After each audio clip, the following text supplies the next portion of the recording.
Hello everyone, welcome to my channel. I'm Anereemorgan. If you're new here, please go ahead and click the subscribe button and let's get into the video. Now in today's video, I'm going to talk about the top 8 financial mistakes that I made in my early 20s. And the reason why I'm saying early 20s is because I've passed the 25 mark. I feel like the first half of my 20s went by so fast, and I've been doing a lot of reflecting and making some changes. And in doing so, I had to acknowledge the mistakes that I've made financially over the past 5 years. And everybody knows that experience is the best teacher. So I actually don't regret these mistakes, but I'm definitely going to share it with you, and maybe it adjusts some decisions that you make in the future, maybe. But definitely someone, or I heard it or read it somewhere, something related to these mistakes before I made them, and I still went ahead and made them. So experience is the best teacher. So I made notes on my iPad and I'm just gonna jump right into it. So number one, okay, so the first point here is, it's gonna make me sound stupid, but I actually have no excuses for this mistake because I knew even when I was making it. I'm gonna tie two mistakes together as one. Buying a used car without having a mechanic check it. Like, yes, there's Carfax and there's all those other resources that are there online. You put the car's VIN in, but it's never fully accurate. And everybody knows that. But I just went through with it. And for some reason, I believe that I have some luck from God knows where. And I went ahead and purchased this Ford Focus 2012, 2 years ago. It's crazy how time flies, but that was 2 years ago. And it was a complete wreck. And the thing is, these cars tend to, like, their problems show up right after the warranty ends, right after. To this day, we don't know what happened to that car. To this day, I purchased this car before I met my boyfriend, and he came on board and was trying to figure out the problem. He took it to his mechanic. The mechanic couldn't find the problem. We took it to Ford, and Ford couldn't find the problem. But yeah, enough on that mistake. So now this leads to the second mistake that I made. Because I was so traumatized by my experience with the Ford, I went ahead, even though advised not to by my boyfriend, because now I had him, so I could trust his judgment and knowing he would bring me through the proper steps in purchasing a used car. But because of my trauma with the Ford, I said, no, I want a brand new car. So then I went ahead and purchased a brand new Toyota CHR, which I must say, I'm in love with the car. I love it. I like it a lot, but it's an unnecessary expense. Everybody knows that the car's value drops suddenly as soon as you move it off of the lot.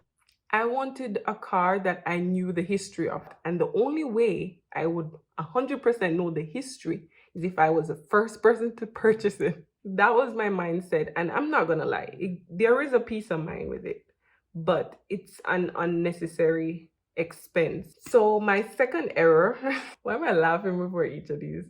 Okay, so my second error, I made this error probably in 2018 or 2017. I think it's 2018. I tried to day trade without any experience. Okay, if you just slap yourself in your forehead, then yeah. I'm laughing now because I can't believe I did that. The thing is, I had this attitude that, you know what, you have to take risks. You can't be scared of every decision that you make, and you will never move forward if you don't take risks, which is true, but you must take calculated risks. And because of my attitude then, I jumped into day trading, and it was an emotional wreck. I had no experience at all. I don't think I even knew how to read candles then. So, but I learned quickly. After my first day of trying it, my first actual trade, which actually wasn't a lot, which was surprising, but I was panicking because I was using TD Ameritrade, and I never even knew how to use the software. This is so stupid. I never even knew how to use the software well. But um after that first day experience, or that probably 10-minute experience, I ran and I bought books and I watched tons of videos and I completely educated myself, which there's no way to fully know everything, but I can say that I know something now. And I have an idea now of how to actually not just read candles, but look at all the other indicators and look at the financial statements of the company, and overall just not day trade. Actually, I'm more into going into long-term trades. Not saying that something is wrong with day trading, but it is more of a gamble. Let's be straight. So now I'm more into long-term investments after actually doing my research, right? So it's still a risk, just a safer risk. Now, why do I laugh? Okay. My third mistake is going to pharmacy school. It sounds weird because I'm very proud of the fact that I'm a pharmacist and I'm Dr. Morgan. And it's really cool. And my family is really proud of me. Full stop. That's it. Really and truly, I like what a pharmacist does. They're actually very important to the healthcare industry in many ways that the public don't even know. And also in ways that not even other healthcare workers know about. Many people don't know what they do. And that's a whole other video if you want me to talk about it. So actually, it's a noble career. But the actual work, actually being a pharmacist, is the most boring thing I could ever do. And the thing is, I never entered the field because I loved what a pharmacist do. In fact, I didn't even know what a pharmacist did fully when I entered the field. I really did it because, I'm from the Caribbean, Caribbean and African parents, they want to feel proud. And my family wasn't as strict as probably other families would be, where they would actually feel like the family would treat them like they're nothing if they don't become a doctor or a lawyer or an engineer or something else. But I feel like I wouldn't be enough if I never did this, which I need therapy. And the thing is, I don't know why I have this mentality that if a family has 3 children, there's always one that's not going to be so successful. A lot of times success, which is wrong, is marked by your education, which a lot of these people are highly educated, but they're broke AF. But you know what I'm talking about. So I was looking at the fact that, okay, my parents have 3 of us and both my siblings are doing really well in their careers. And the age gap between us is like 12 and 9 years.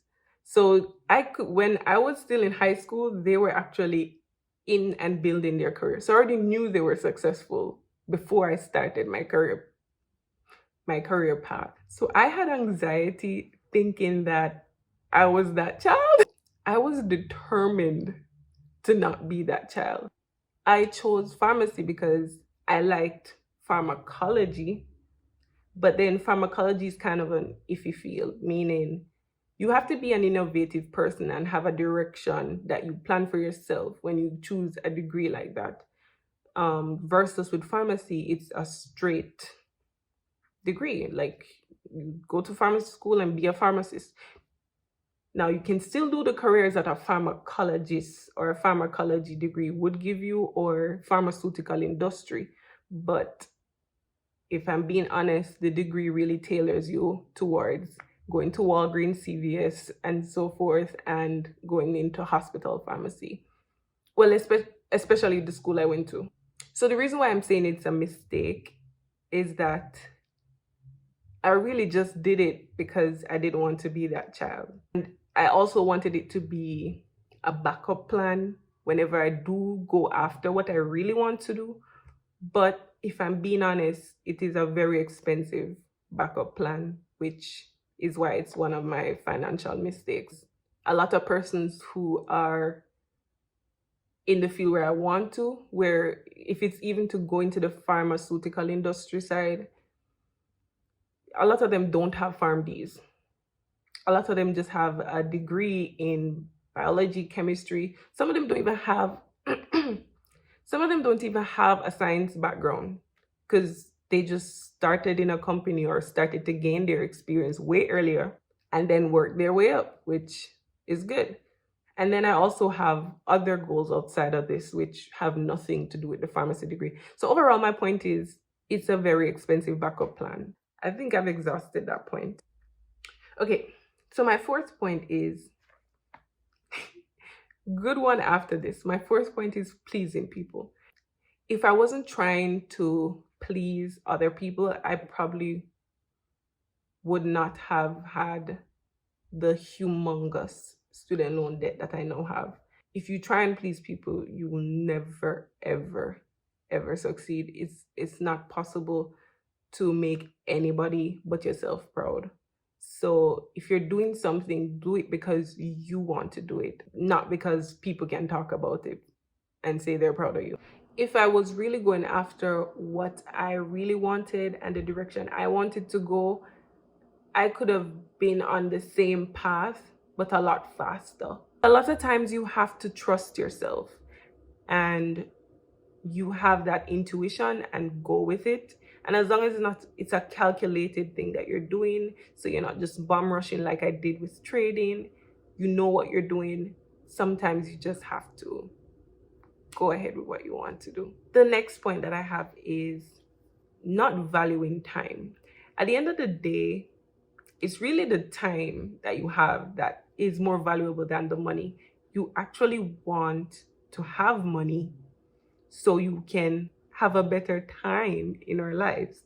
So one thing that COVID really taught a lot of people is that they needed a break and they were tired. Now we're seeing a lot of even healthcare professionals. You've seen a lot of nurses, you've seen a lot of pharmacists, you've seen a lot of physicians. They're leaving the field because yes, they're making a lot of money, but time is just going.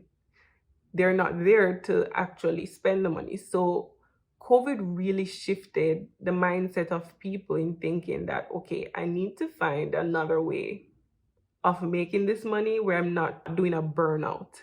So now we see a lot of persons jumping into passive income sources where even if the passive income isn't giving them as much as their regular 9 to 5 would have, now they're valuing the time that they have and energy to put into creating other sources of income and spending their time the way they want, whether it's with family or on vacation or whatever. So my sixth financial mistake is eating out too often. There was a phase in my life where I was just having takeout, and it is a financial destruction.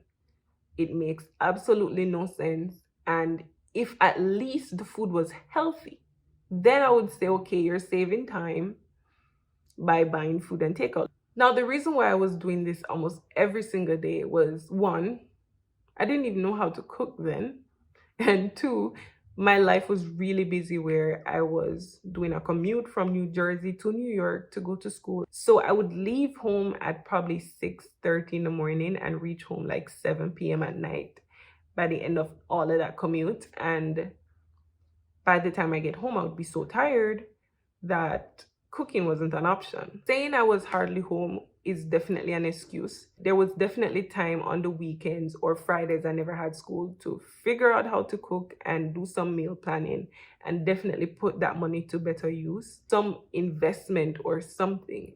And on top of that, the food definitely wasn't healthy. So you really feel yourself slowing down. I just felt like a slob and my energy was low, and it definitely takes a toll on your body. It was a financial burn in the pocket and a health destruction. My seventh point is credit cards. We know how America is when it comes to credit. So while it is good to build your credit and have good credit, and while there are benefits like cashback and discounts and all of that that's linked to using your credit card, if you're going to utilize this, you must be disciplined. And if you know you're not disciplined, don't do it. Don't catch yourself in a financial hole with your credit cards. That has happened to me before, and my discipline is not going to make it happen to me again. And my final financial mistake is subscribing to fast fashion, which is going to the mall, scrolling on Shein, going on Forever 21. I've never been a luxury brand type of person, but I definitely used to purchase unnecessary clothes. And I found myself purchasing things that I like the minute that I buy it, but probably 2-3 months down the line, I never liked it anymore, and it ended up clearing out my closet and donating it. Now I only purchase clothes that I need and clothes that can last a very long time. And I am in no way ashamed or afraid to rewear clothes that I own. I will wear it till the death of it. Those were the 8 financial mistakes that I made. I definitely learned my lesson. And if you have any questions or suggestions or anything to add to the list, like if you have your own list of financial mistakes, please list them down below. Start a conversation, and please subscribe and like the video if you enjoyed it. Bye.